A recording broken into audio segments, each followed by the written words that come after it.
Hi, this is Jim McKenzie, interim minister at First Congregational Church in Port Washington, Wisconsin, here with Don Frank for another Worship in the Gap.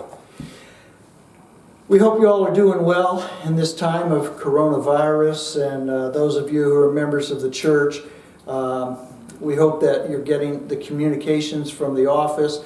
Amy did send me a couple of announcements.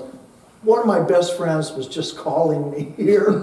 I had to decline. You can't answer. No. But here was the announcement. Unless it's Jesus. If it's Jesus, then take it. I would take that. Okay. Well, here's the announcement that Amy wanted me to give to you all. I wanted to remind you that you are certainly free to call or email the church. I don't know who's going to be there. Please feel free to email or call the church. We may not be there, but we will receive those messages very quickly, and we will respond right away. Amy also wanted me to tell you that the search committee will be conducting 2 video interviews this weekend. You were just asking about that. Yeah, we were wondering, Susan and I were wondering if that was going to be able to continue functioning. Glad to know that it is. I'm a little surprised. What's going to happen. I'm a little surprised at that. I thought that might sort of be on hold for a little bit, but nice to know that. I'm wanting us to make sure that people are getting these YouTube videos and any emails from church. If you think there's any question about your email address, or if you're having trouble accessing these YouTube videos, then please call the church and we'll make sure that we get you up to speed on that.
You want to tell them about the lectionary reading? We are going to be reading the 9th chapter of John, the story of the man born blind that Jesus heals.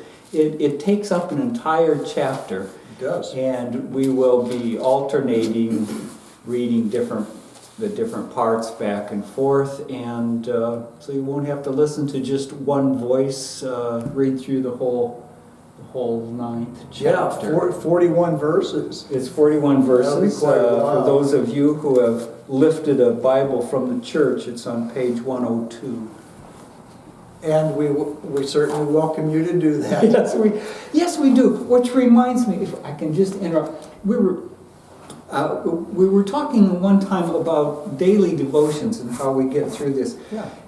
If you would like, one of the resources that the church has for daily devotions are hymn books, hymnals. If you don't know what to pray, how to orient yourself, how to center yourself, just taking home a hymnal and just reading through some of the poetry that's written there is nice. That's great, and you're certainly more than welcome to come and pick up a copy of that. As Jesus walked along, he saw a man blind from birth. His disciples asked him, "Rabbi, who sinned, this man or his parents, that he was born blind?" Jesus answered, "Neither this man nor his parents sinned. He was born blind so that God's works might be revealed in him. We must work the works of him who sent me while it is day. Night is coming when no one can work. As long as I am in the world, I am the light of the world." When he had said this, he spat on the ground and made mud with the saliva and spread the mud on the man's eyes, saying to him, "Go wash in the pool of Siloam," which means sent. Then he went and washed and came back able to see. The neighbors and those who had seen him before as a beggar began to ask, "Is this not the man who used to sit and beg?" Some were saying, "It is he." Others were saying, "No, but it's someone like him." He kept saying, "I am the man." But they kept asking him, "Then how were your eyes opened?" He answered, "The man called Jesus made mud, spread it on my eyes, and said to me, 'Go wash in this pool of Siloam.' And I went, and I washed, and I received my sight." They said to him, "Where is he?" He said, "I don't know." They brought to the Pharisees the man who had formerly been blind. Now it was a Sabbath day when Jesus made the mud and opened his eyes. Then the Pharisees also began to ask him how he had received his sight. He said to them, "He put mud on my eyes, then I washed, and now I see." Some of the Pharisees said, "This man is not from God, for he does not observe the Sabbath." But others said, "How can a man who is a sinner perform such signs?" And they were divided. So they said again to the blind man, "What do you say about him? It was your eyes he opened." He said, "He is a prophet." The Jews did not believe that he had been blind and had received his sight until they called the parents of the man who had received his sight and asked them, "Is this your son who you say was born blind? How then does he see?" His parents answered, "We know that this is our son and that he was born blind, but we do not know how it is that he now sees. Nor do we know who opened his eyes. Ask him, he's of age. He will speak for himself." His parents said this because they were afraid of the Jews, for the Jews had already agreed that anyone who confessed Jesus to be the Messiah would be put out of the synagogue. Therefore his parents said, "He is of age, ask him." So, for the second time, they called the man who had been blind, and they said to him, "Give glory to God. We know that this man is a sinner." He answered, "I do not know whether he is a sinner or not. One thing I do know, that though I was blind, now I see." They said to him, "What did he do to you? How did he open your eyes?" He answered them, "I've told you already, and you would not listen. Why do you want to hear it again? Do you want to become his disciples too?" Then they reviled him, saying, "You are his disciple, but we are disciples of Moses.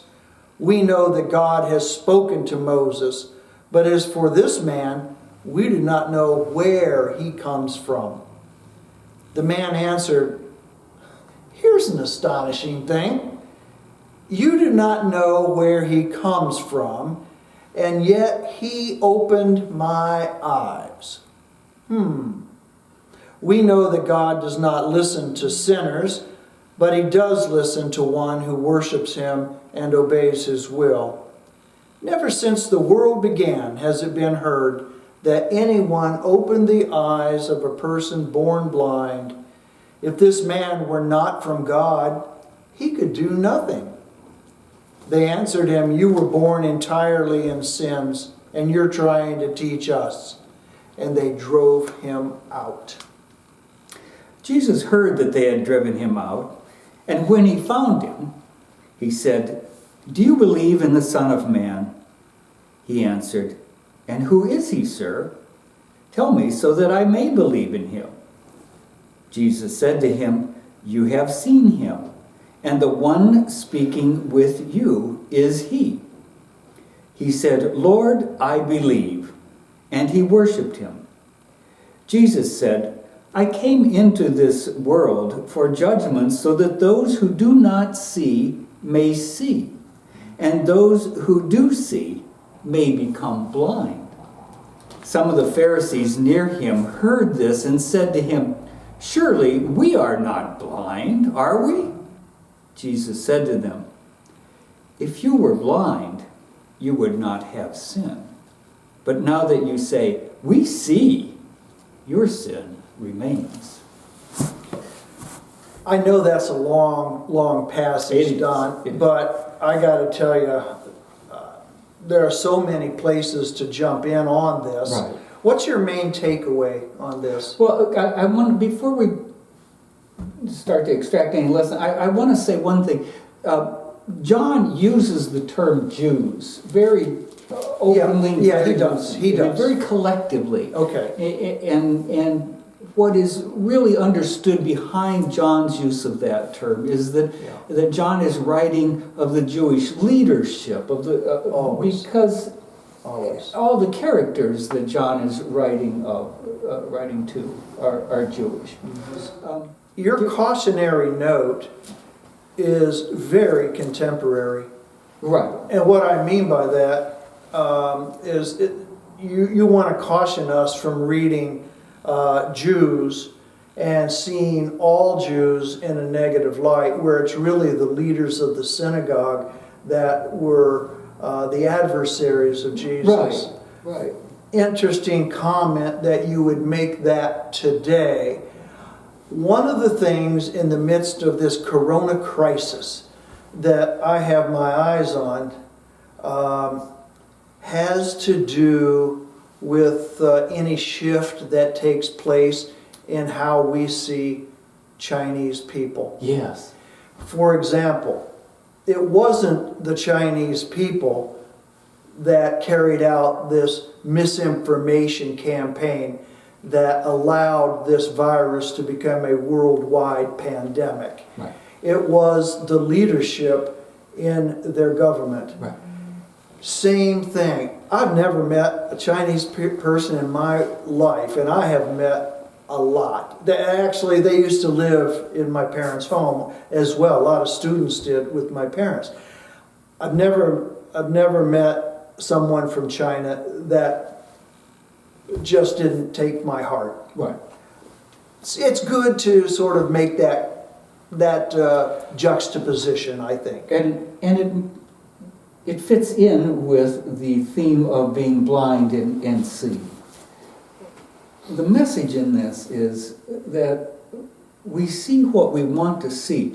The leaders of the synagogue and the Pharisees didn't want to see anyone else who had access to the power and authority and healing presence of God. So they refused to see. They refused to see this man speaking with authority out of his own experience, because they wanted to have the authority. This time of upheaval has in it danger and opportunity.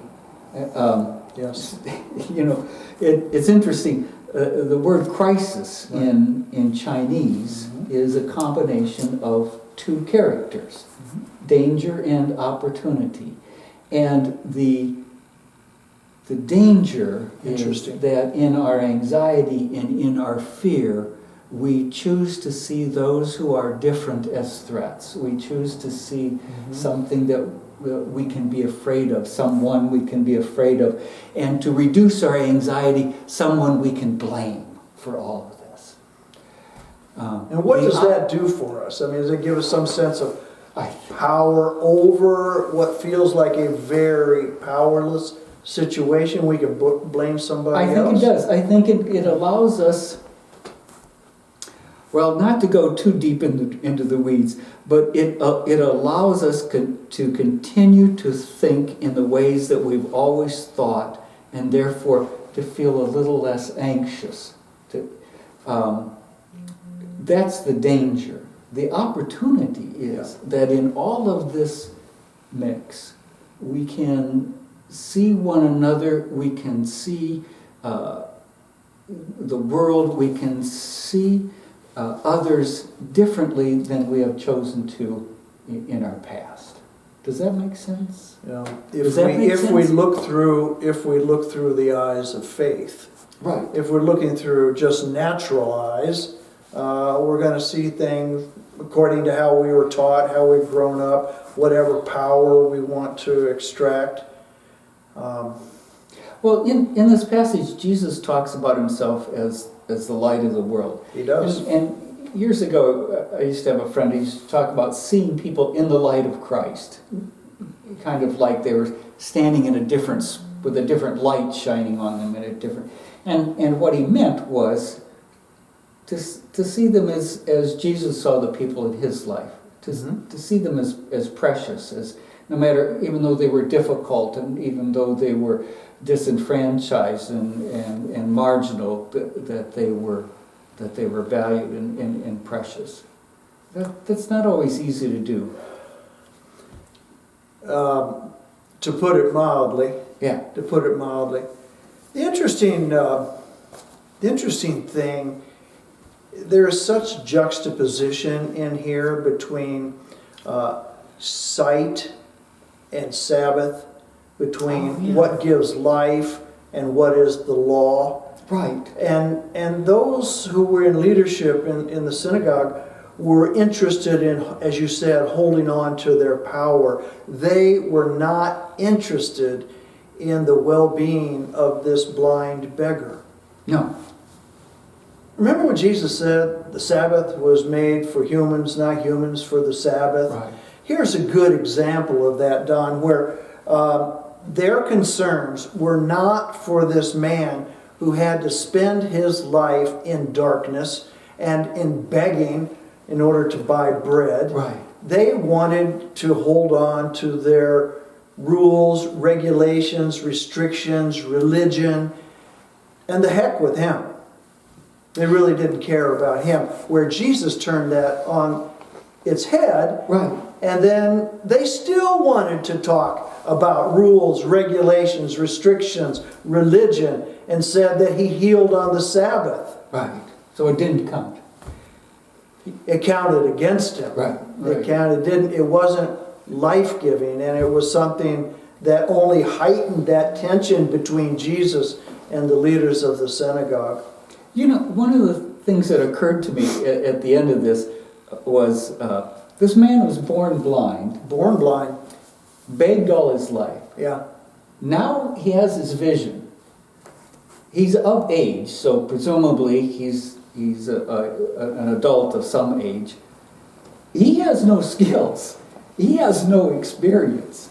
he can't go back to begging because people will say, go get a job. Yeah, You know, yeah. and I think he's in a situation where a lot of people are now because of this coronavirus in this sense.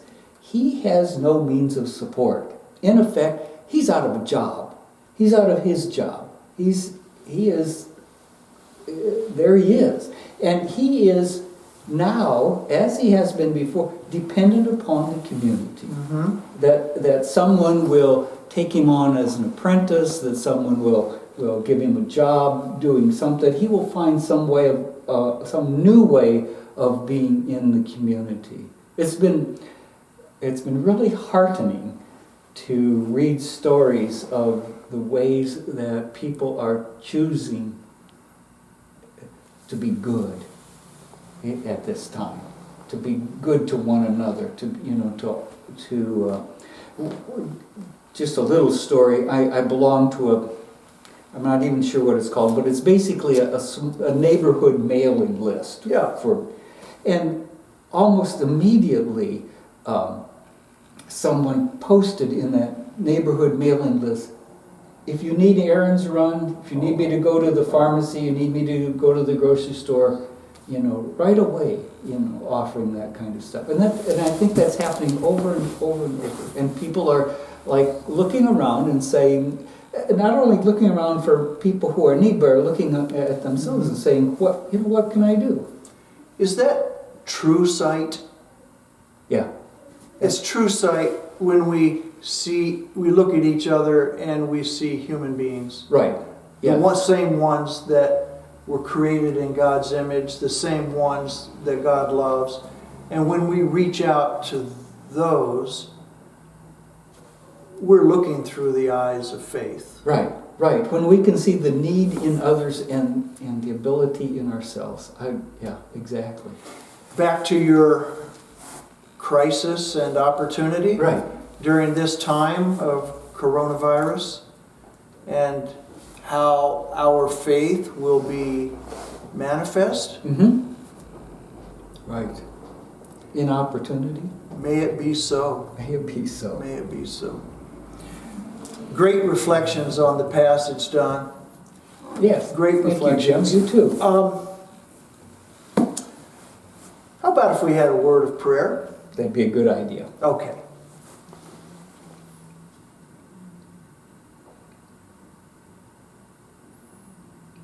God who gives us sight in many different ways. Help us in this time of turmoil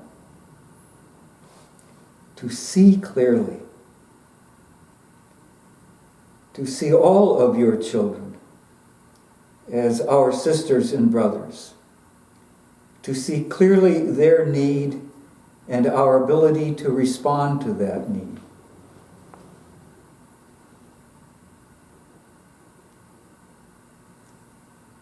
Open our eyes to that which you have made available to us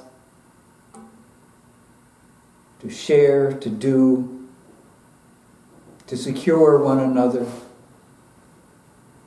Show us ways that we can continue to reach out, new ways to gather ourselves.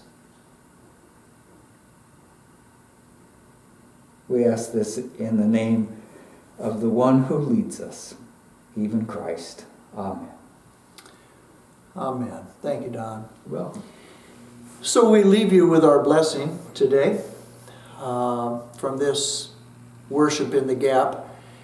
And we trust that even though in this time of greater distancing, that you will find a strong connection. That same strong connection called love between yourself and God and yourself and one another. Know that we're here for you differently here in the gap. But may God bless you, and may God bless First Congregational Church of Port Washington.